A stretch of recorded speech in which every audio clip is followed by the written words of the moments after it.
ને ઝૂંપડીના બારણા પાસે આવીને તો તમારા બાળકોને નાહક શા માટે રડાવો? Hello, good morning. આજે તમે ગુજરાતીનો જે લેસન જોઈ રહ્યા હતા એ શું નામ હતું?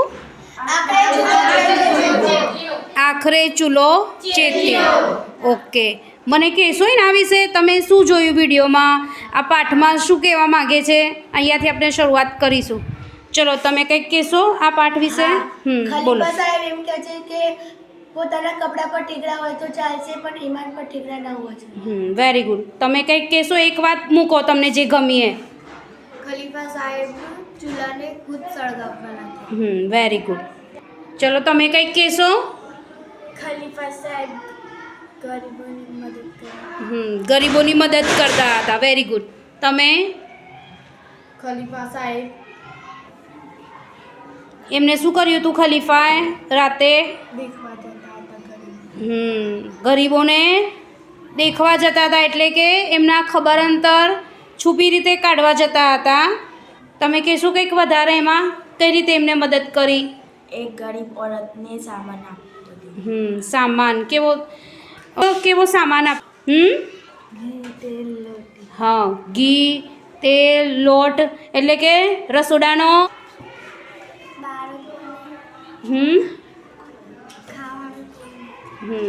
એટલે એ સ્ત્રીના બાળકો હતા અને એના ઘરમાં ખાવાનું કશું જ નહોતું, એટલા માટે.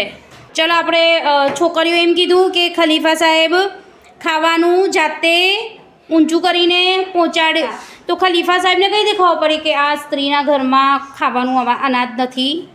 કહેશો કંઈ તમે? તે નિરીક્ષણ ખલીફા સાહેબ નિરીક્ષણ કરવા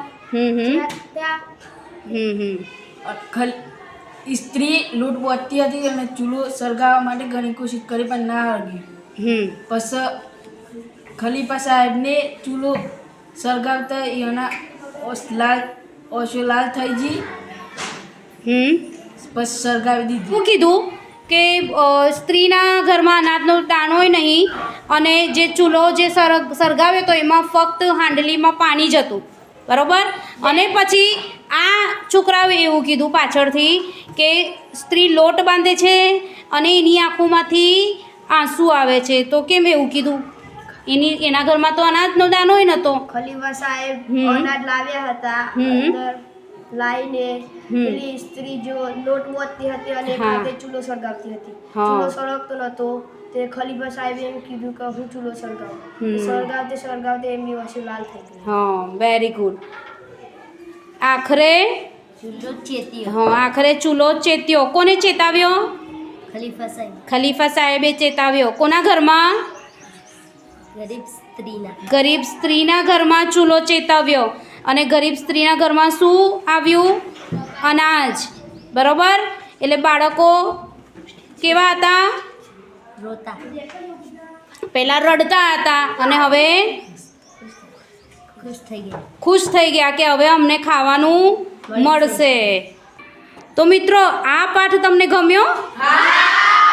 સરસ, વેરી ગુડ. મદદ કરવા માટે તત્પર રહીશું. રેડી?